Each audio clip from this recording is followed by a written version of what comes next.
사도신경하심으로 신앙 고백하겠습니다.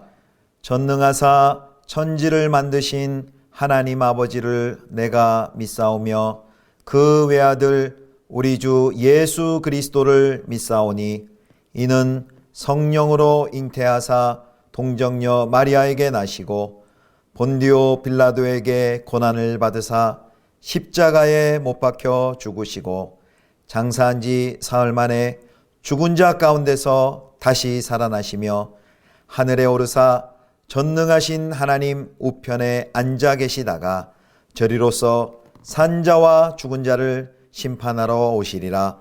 성령을 믿사오며 거룩한 공회와 성도가 서로 교통하는 것과 죄를 사하여 주시는 것과 몸이 다시 사는 것과 영원히 사는 것을 믿사옵나이다.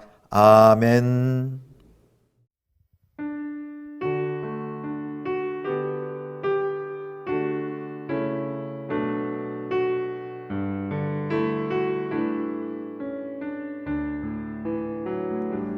내 주 되신 주를 참 사랑하고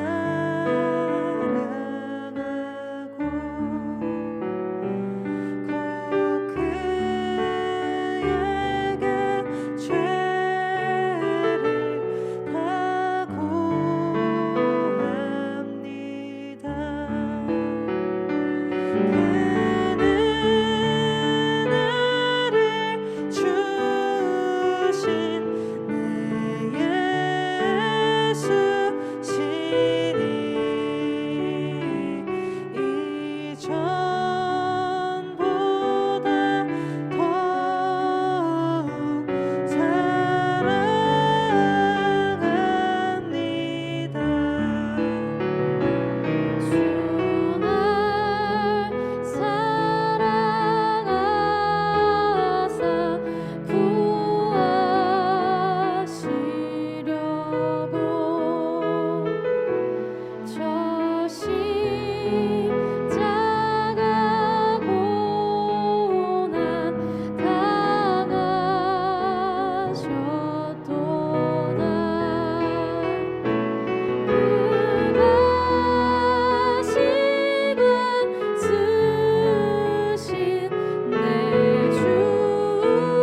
여호와께서 모세에게 말씀하여 이르시되 나병 환자가 정결하게 되는 날의 규례는 이러하니 곧 그 사람을 제사장에게로 데려갈 것이요 제사장은 진영에서 나아가 진찰할지니 그 환자에게 있던 나병 환부가 나았으면 제사장은 그 정결함을 받을 자를 위하여 명령하여 살아있는 정결한 새 2마리와 백향목과 홍색 실과 우슬초를 가져오게 하고 제사장은 또 명령하여 그 새 하나는 흐르는 물 위 질그릇 안에서 잡게 하고 다른 새는 산채로 가져다가 백향목과 홍색 실과 우슬초와 함께 가져다가 흐르는 물 위에서 잡은 새의 피를 찍어 나병에서 정결함을 받을 자에게 7번 뿌려 정하다 하고 그 살아있는 새는 들에 놓을지며 정결함을 받는 자는 그의 옷을 빨고 모든 털을 밀고 물로 몸을 씻을 것이라.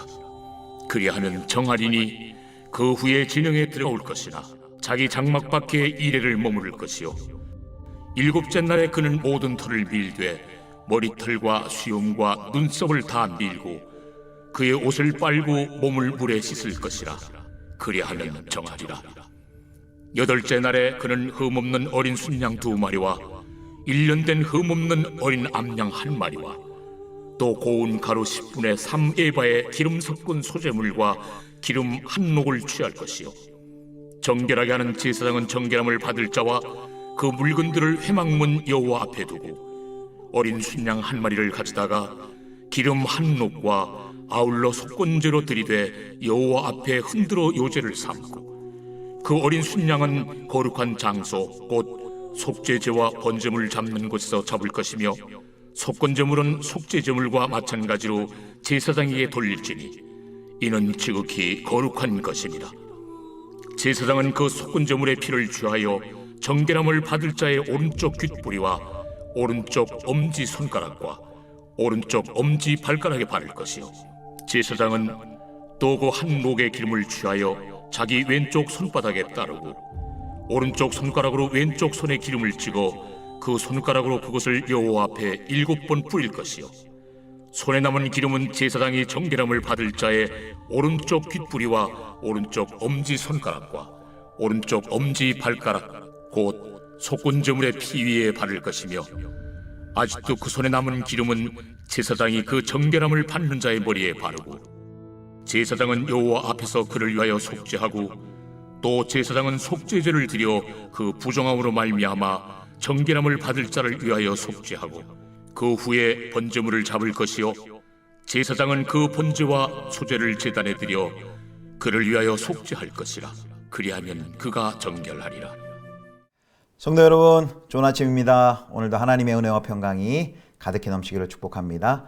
오늘은 레위기 14장 1절에서 20절 말씀으로 공동체와 예배의 회복이란 제목으로 하나님 말씀 함께 묵상하겠습니다. 오늘 본문에는 이제 악성 피부병이 나은 환자를 정결하게 하는 제2규례가 기록이 되어 있습니다. 특별히 이제 이 본문의 내용들이요, 병을 고치는 의식이 아니란 것을 기억해야 합니다. 병을 고치는 게 아니라 병이 낫고 또 정하다 판단을 받은 사람이 다시 공동체에 합류하는 의식입니다. 격리되었다가 이제 정결함을 받아서 공동체로 복귀되기까지 이제 장소에 따라 오늘 본문에 보면 이제 3차례의 의식을 거쳐야 합니다. 자, 이제 첫 번째입니다. 첫 번째는 1절에서 8절까지 이제 첫째 날 진영 밖에서 거행하는 정결 의식입니다. 환자의 회복 절차는 진영 바깥에서부터 시작이 되었습니다. 환자의 회복 여부가 아직 확정이 되지 않았기 때문에 제사장이 직접 진영 밖에 그 환자를 찾아가서 진찰해야 합니다. 여기서 이제 제사장의 역할은 다시 한번 말씀드리면 이렇게 치유하거나 고치는 의사의 역할이 아니라 병을 진찰하고 판단하는 정함과 부정함을 판단하는 역할만 수행합니다. 부정한 사람이 병이 나았음을 확인하면 제사장이 먼저 이제 준비케 하는데 정결한 새 2마리 그리고 백향목 그리고 홍색실 그리고 우슬초를 가져오게 합니다. 그리고 이제 그걸 가지고 이제 첫 번째 정결의식을 치르는데요. 여기 특별히 백향목, 홍색실, 우슬초 다 이 3가지가 다 붉은색이라는 공통점이 있습니다. 제사장은 살아있는 그 새 2마리 중에서 1마리를 잡습니다. 그리고 흐르는 물에서 질그릇에 담은 새의 목을 잘라 그 피를 질그릇에 붓습니다. 그리고 그 질그릇에 담겨진 그 새의 피에 백향목, 홍색실 그리고 우슬초를 담급니다. 그럼 거기에 피가 묻겠죠. 담겨지겠죠. 담긴 것에 그리고 그 환자의 정결을 위해서 제사장은 그 백향목과 홍색실, 우슬초로 찍은 그 새의 피를 다시 환자에게 7번 뿌립니다. 그 환자에게 7번 뿌리고 다시 그 백향목과 홍색실, 우슬초로 찍은 그 새의 피를 다른 이제 남은 다시 살아있는 새에게 피를 바른 후에 그 새를 이제 들에 놓아주게 됩니다. 그 새는 부정을 짊어지고 훨훨 날아가게 되겠죠. 이런 예식이 보여주는 것은 축복의 공동체에서 이제 분리되고 떠나서 그동안 고립된 고통의 나라를 보냈던 이에게 속죄와 자유를 주는 의식입니다. 새가 들로 날아감으로 그 악성 피부병에 걸린 이 환자가 정결하게 되어서 생명을 회복하게 되었음을 알게 합니다. 여기 이제 새를 잡아다가 이제 피를 뿌린 후 그 사람이 깨끗하다고 선언하는 것은 그 오직 피, 생명으로만 죄값을 치를 수 있음을 상징합니다. 자, 그 다음에 이제 세 번째로 이제 환자의 옷을 빨고 그리고 모든 털을 밀고 그리고 물로 몸을 씻습니다. 여기 단순히 물로 몸을 씻는 것이 아니라 완전히 물에 몸이 잠기는 목욕을 뜻합니다. 자신을 완전하게 깨끗하게 한다는 그런 의미를 가지고 있습니다. 환자는 정결을 위해서 이렇게 모든 부분에서 깨끗함을 입습니다. 몸을 씻고 또 털을 깎는 그런 의식은 이제 진영 안으로 들어가기 위한 마지막 정결의 절차입니다. 이제 마지막으로 제사장은 환자에게 이제 정하다라고 선언을 하고 이제 그를 이스라엘에 다시 진영 안으로 데리고 들어옵니다. 이제 오랜 추방과 격리, 그 공동체로부터의 분리, 격리, 고립이 끝이 난 것이죠. 하지만 그는 진영 안에 들어왔지만 다시 7일을 장막 안으로는 들어갈 수는 없었습니다. 장막 밖에 머물면서 자기 집으로는 들어갈 수 없었습니다. 그럼에도 불구하고 그는 이스라엘의 진영 안에 들어와서 오가는 사람들, 이웃들과 인사할 수 있었을 것입니다. 그리고 관계를 회복해 갈 수 있었을 것입니다. 이렇게 장막 안으로 아직 들어가지 못하는 것은 아직 그 절차가 완전한 회복의 절차가 남았기 때문입니다. 자, 이렇게 첫째 날 그런 절차를 한 다음에 정결의식 절차를 하고 이제 두 번째는 이제 7일째 일곱째 날 정결의식이 9절에 나와 있습니다. 우리 14장 9절 말씀 같이 읽을까요? 일곱째 날에 그는 모든 털을 밀되 머리털과 수염과 눈썹을 다 밀고 그의 옷을 빨고 몸을 물에 씻을 것이라. 그리하면 정하리라. 이제 집에 들어온 사람은 이제 7일간 진영에 들어온 사람은 7일간 장막 밖에 몸을 넣고 7일이 되면 바로 방금 읽은 것 같은 정결의식을 치르는데요. 그동안 이제 7일간 장막 밖에서 기다리면서 또 털이 자랐을 거 아닙니까?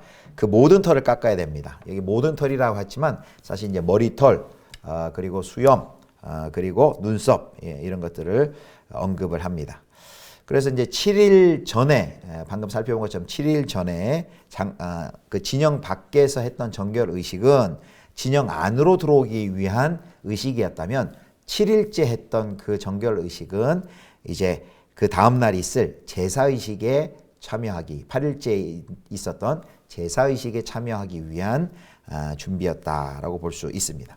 자, 이제 세 번째, 이제 8일째, 8째 날 드디어 이제 회막문 여호와 앞에서 제물을 드리는 정결 의식입니다. 그게 10절부터 20절까지 나와 있습니다. 자, 아이가 태어나면 8일째 할례를 받죠. 그런 것처럼 회복한 사람이 8일째에 성소의 문 앞에서 제사를 드립니다. 자, 이제 제사의 내용들이 쭉 나와 있는데요. 먼저 흠없는 어린 순양 2마리, 그리고 1년 된 흠없는 어린 암양 1마리와 또 고운 가루 10분의 3 에바에 기름 섞은 소재물과 기름 1록을 준비합니다. 이제 정결 의식의 순서는요. 이제 첫 번째 속건제를 먼저 드리고 다음에 속제제, 그다음에 번제, 소제 순서로 진행됩니다. 첫 번째가 이제 속건제입니다. 속건제. 속건제는 이제 5장에 보면 속건제 제물이 그냥 순양으로만 돼 있는데 여기 이 진 밖에 있다가 회복이 돼서 들어와서 드리는 속건제는 이제 어린 순양이라고 명시되어 있습니다. 그 점이 다릅니다. 제사장은 그것을 제단에 바친 후에 이제 매우 특이한 의례를 진행을 하는데요. 이제 레위기 7장에 언급된 대로 속건제를 드리고 나면 그는 순양의 피의 일부를 손가락에 찍어가지고 치료된 사람의 오른쪽 깃불과 엄지 손가락 그리고 엄지 발가락에 바릅니다. 이게 이제 8장에 보면 제사장 위임식에도 이렇게 하거든요. 그래서 그것은 전인격과 삶을 정결케 한다는 의미를 가지고 있습니다. 뒤이어서 준비된 한 록의 기름을 왼쪽 손바닥에 붓고 그리고 오른쪽 손가락으로 찍어 지성소 방향으로 성소의 마당에 7번 뿌리게 됩니다. 이 제사장 위임식에서도 이제 관유를 이와 같이 이런 식으로 이제 뿌리는 것을 볼 수 있는데 이것은 제단과 성막 전체를 거룩하게 하기 위한 것이었습니다. 따라서 이제 이런 의례는 뭘 보여주느냐? 이제 성막에 심대한 이 나병이 성막에 심대한 오염을 발생시켰음을 시사합니다. 나병의 이 부정결함은 특별히 다른 부정결의 사례들과 차원이 달랐음을 보여줍니다.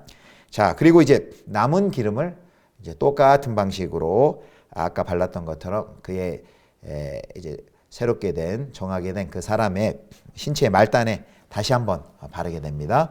그리고 마지막에 그 사람의 머리에 바릅니다. 자, 이렇게 이제 제사 중에서도 속건제를 이렇게 가장 길고 또 중요하게 전개되는 것은요, 아마 이유가 거기에 있는 것 같습니다. 그의 나병이 어쩌면 하나님의 징계로 발생되었을지 모른다라는 그런 관념이 있었기 때문입니다. 속건제가 어떤 때 드리는 거라고 했습니까? 속건제는 하나님이나 하나님의 재산인 성물이나 이웃의 재산에 손해를 끼쳤을 때 그것을 배상하기 위해서 드렸던 제사였습니다. 그래서 따라서 여기 치료된 나병 환자가 완전한 회복을 위해서 속건제를 바쳤다는 것은 그가 아마도 무의식 중에 부지불식 중에 하나님의 성물인 11조나 또는 첫태생 혹은 화목제의 거룩한 고기를 자격이 없는데 뭐 부지 중에 그것을 먹었거나 아니면 성막의 제단 같은 주요 비품에 무심코 접촉했기 때문이 아닐까라는 그래서 그런 것까지 다 감안해서 속건제를 드리는 것입니다. 그래서 이제 그 속건제를 드린 다음에 그 다음에 이어서 19절부터 20절 보면 속제제, 번제, 소제물을 드림으로써 이제 제사를 마무리합니다. 그래서 이제 속건제와 속제제물을 드리는 것은 그가 지금 알고 지은 죄나 또는 모르고 지은 죄, 그걸 뉘우치는 의미가 있고요. 그것을 통해 하나님의 형상을 온전히 회복하는 의식이고요. 번제와 또 속제제를 드리는 것은 모든 병을 고치신 하나님의 은혜에 감사하고 온전한 헌심을 다짐하는 제사를 드리는 것입니다. 완치된 사람은 질병 회복과 공동체 복귀를 통해 기쁨을 많이 누리겠죠. 그런데 또 큰 기쁨이 무엇입니까? 바로 예배자의 자리, 제사를 드릴 수 있는 그 예배자의 자리를 되찾아 누리는 그 기쁨 또한 얼마나 크겠습니까? 자, 이제 하나님과 온전히 관계가 회복이 되었습니다. 악성 피부병에 걸렸던 환자는 그 가족에게 돌아갔을 뿐 아니라 그 공동체, 언약의 공동체로 완전히 복귀하여서 새로운 삶을 이제 시작하게 됩니다. 오늘 이 완치된 사람의 복잡한 이 복귀 절차를 우리가 살펴보았습니다. 얼마나 세밀하고 얼마나 신중하고 얼마나 또 길고 철저합니까? 그런데 이런 과정을 거치고서도 또다시 부정하게 될 가능성은 늘 있었습니다. 그리고 그때마다 이런 복잡한 과정을 되풀이해야만 했습니다. 그런데요, 구약에서는 이렇게 자신의 부정함을 정결케 하기 위해서 이런 복잡하고 긴 절차를 걸쳐야 했는데 우리들은 신약의 성도들은 예수 그리스도의 그 단번에 자기 자신을 드리신 그 속죄의 제사로 말미암아 우리를 단번에 정결케 씻어 주셨습니다.